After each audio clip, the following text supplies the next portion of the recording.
मोहन बेटा, मैं तुम्हारे काका के घर जा रहा हूँ। क्यों पिताजी? और आप आजकल काका के घर पहुंच जा रहे हो? आपका मन मान रहा हो तो चले जाओ। लो, ये पैसे रख लो, काम आएंगे। पिताजी का मन भर आया। उन्हें आज अपने बेटे को दिए गए संस्कार लौटते नजर आ रहे थे।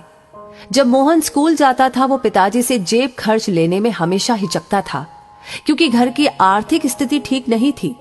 पिताजी मजदूरी करके बड़ी मुश्किल से घर चला पाते थे, पर माँ फिर भी उसकी जेब में कुछ सिक्के डाल देती थी, जबकि वो बार बार मना करता था। मोहन की पत्नी का स्वभाव भी उसके पिताजी की तरह कुछ खास नहीं था। वो रोज पिताजी की आदतों के बारे में कहा सुनी करती थी। उसे ये बड़ों से टोका टाकी पसंद नहीं थी। बच्चे भी दादा के कमरे में नहीं जाते। मोहन को भी देर से आने के कारण बात करने का समय नहीं मिलता। एक दिन पिताजी का पीछा किया। आखिर पिताजी को काका के घर जाने की इतनी जल्दी क्यों रहती है? वो ये देखकर हैरान रह गया कि पिताजी तो काका के घर जाते ही नहीं हैं। वो तो स्टेशन पर एकांत में शून्य मनस्क एक पेड़ के सहारे घंटों बैठे रहते थे। तभी पास खड़े एक बुजुर्ग जो कि ये सब देख रहे थे, उन्होंने कहा, बेटा क्या देख रहे हो? जी वो, अच्छा तुम उस बूढ़े आदमी को देख रहे हो?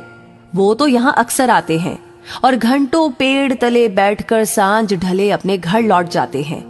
किसी अच्छे संभ्रांत घर के लगते हैं। बेटा ऐसे एक नहीं अनेकों बुजुर्ग माए बुजुर्ग पिता तुम्हें यहाँ पर आसपास मिल जाएंगे। जी मगर क्यों? बेटा जब घर में बड़े बुजुर्गों को प्यार नहीं मिलता, उन्हें बहुत अकेलापन महसूस होता है, तो वे यहाँ वहां बैठकर अपना समय काटा करते हैं। वैसे क्या तुम्हें पता है, बुढ़ापे में इंसान का मन बिल्कुल बच्चे जैसा हो जाता है। उस समय उन्हें अधिक प्यार और सम्मान की जरूरत पड़ती है, पर परिवार के सदस्य इस बात को समझ नहीं पाते। वो यही समझते हैं कि इन्होंने अपनी जिंदगी जी ली है, फिर उन्हें अकेला छोड़ देते हैं। कहीं साथ ले जाने से कतराते हैं। बात करना तो दूर, अक्सर उनकी राय भी उन्हें कड़वी लगती है, जबकि वही बुजुर्ग अपने बच्चों को अपने अनुभवों से आने वाले संकटों और परेशानियों से बचाने के लिए सटीक सलाह देते हैं। घर लौटकर मोहन ने किसी से कुछ नहीं कहा। जब पिताजी लौटे, मोहन घर के सभी सदस्यों को देखता रहा।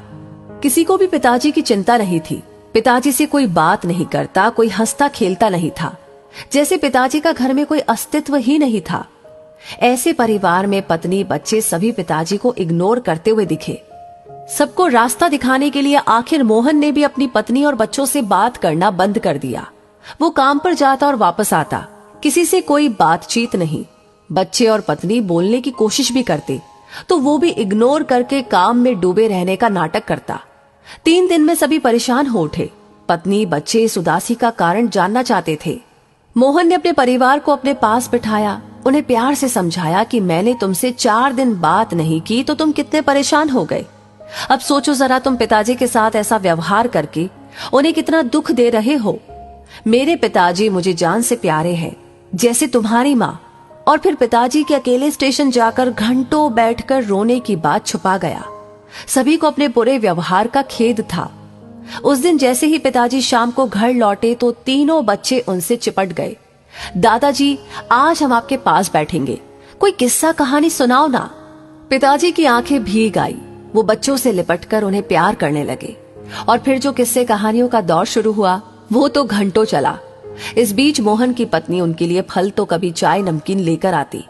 पिताजी बच्चे और मोहन के साथ स्वयं भी खाते और बच्चों को भी खिलाते। अब घर का माहौल पूरी तरह से बदल गया था। एक दिन मोहन बोला, पिताजी क्या बात है, आजकल काका के घर नहीं जा रहे हैं? नहीं बेटा, अब तो अपना घर ही स्वर्ग लगता है। आज सभी में तो नहीं, लेकिन अधिकांश परिवारों के बुजुर्गों की यही कहानी है।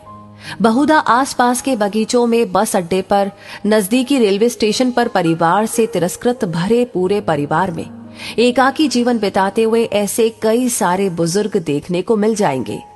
आप भी कभी न कभी अवश्य बूढ़े होंगे, आज नहीं तो कुछ वर्षों के बाद। जीवन का सबसे बड़ा संकट है बुढ़ापा। घर के बुजुर्ग ऐसे बूढ़े वृक्ष है जो बेशक फल न देते हो, पर छांव तो देते ही हैं। अपना बुढ़ापा खुशहाल बनाने के लिए बुजुर्गों को अकेलापन महसूस न होने दीजिए। उनका सम्मान भले ही न कर पाए, पर उन्हें तिरस्कृत ना करें, उनका ख्याल रखें।